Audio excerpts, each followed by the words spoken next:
Good evening, I'm Linor Moudou. This is Africa 54. Topping our broadcast tonight, John Magufuli, the announced winner of Tanzania's hotly contested presidential election, was presented with a victory certificate Friday. Supporters of Magufuli, the candidate of the ruling Chama cha Mapinduzi party, danced in the streets of Dar es Salaam late Thursday in celebration of his victory. The Electoral Commission says the president-elect received 58% of the ballots cast.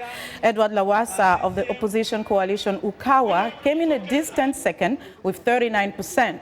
Lowassa is calling for a recount, but international observers have declared the election as peaceful and credible. The Electoral Commission has not announced when Magufuli will take over for outgoing President Jakaya Kikwete. For the latest election news, Africa 54's Vincent Makori joins us live via Skype from Dar es Salaam. Good evening, Vincent. Good evening, Lenore. Now, as Tanzania prepares itself to open a new chapter and a new president, the youth of this East African nation say this is their moment. Now, I sat down with a number of them to get their thoughts, and here's one. Okay, my name is Sibera Bauji.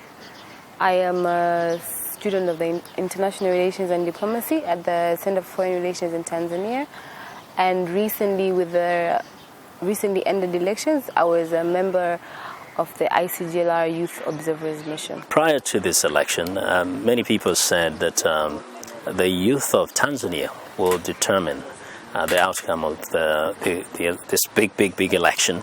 Why do you think that was the case? Multi-party in Tanzania has sort of risen up, and we want change, and we feel we are part of that change. What change do you want?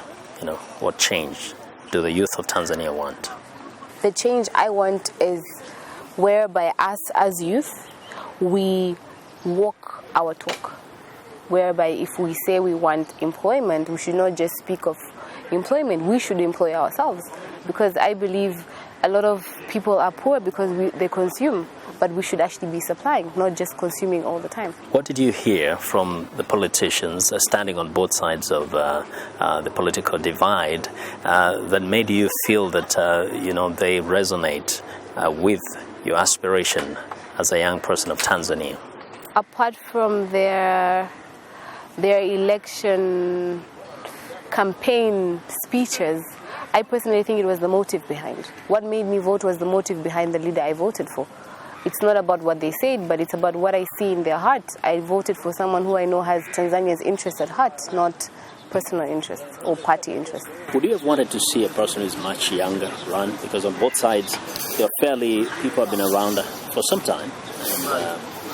And, there was no youth. Honestly speaking, age is a number, but maturity is not determined by age. So whether it was a young person or an older version, they say gray hair is a sign of wisdom. So I believe those leaders that contested were wise. Yes. You're a lady. Is there a particular thing that you think is of greater interest to the young women of Tanzania that they would like to see happen in this country? They would like to see leadership do in this country? I think they would like to get more opportunities to have various leadership positions.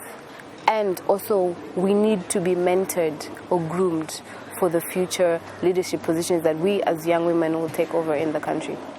That's mainly what I think. So there's been a lot of talk about having more women nominated to parliament. As a younger person, do you think that will help the women of Tanzania, particularly the younger women, perhaps to inspire them more? Honestly speaking, Rwanda has inspired many.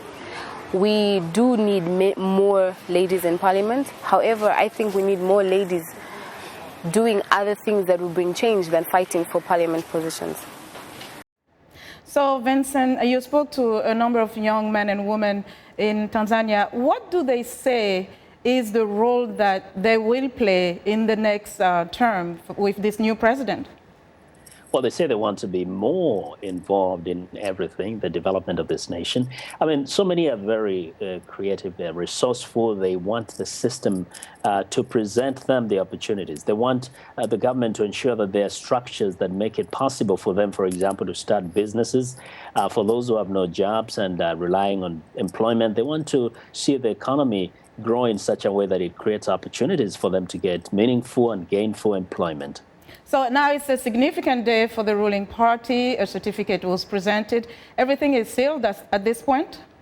That's correct. The certificate that was issued today recognizes Mr. John Pombe Magufuli as the elected or the president-elect of the Republic of Tanzania. And now he only awaits the swearing-in ceremony, which will take place on November the 5th. What does this mean for the opposition, given that they rejected the results and there were some contestations there? Pretty much their fate is sealed. They can do nothing about this. As of today, it is official that Tanzania has a new president. The law does not allow the opposition to petition this. In fact, it does not even allow them to protest or demonstrate against this on the streets. That means, they can just plan for the next election in 5 years. They have no recourse in whichever way you can think of. So if the law says no protest, no demonstration, does this mean that the streets of Dar es Salaam are quiet, peaceful? They're quiet, they're peaceful. I mean, there's a lot of celebration around the country, and particularly in the neighborhoods of Dar es Salaam. But again, Tanzanians seem to be fairly peaceful people. They treasure their peace. They don't want to disrupt the peace. They have not responded to any calls of, violent demonstrations. I don't think it is so much about the law. It is just that the demeanor and the outlook of Tanzanians is that they treasure this piece of the nation more than anything else. And therefore, we haven't seen anything. We don't expect to see anything, at least mainland Tanzania, but we still have an unresolved issue in Zanzibar. Now, quickly, Vincent, what do you see as some of the priority, if not one top priority for this new administration? It's economic development, infrastructural development around the country. The youth want a system that can absorb them into, the path of development. That is mostly what they're crying out for, and that is what they wanted from whoever wins this election. They want to be able to develop and move ahead, just like all the other youth of the world. Okay, great. Thank you so much. Fantastic reporting, Vincent. And that was Africa 54's Vincent Makori reporting from Dar es Salaam, Tanzania.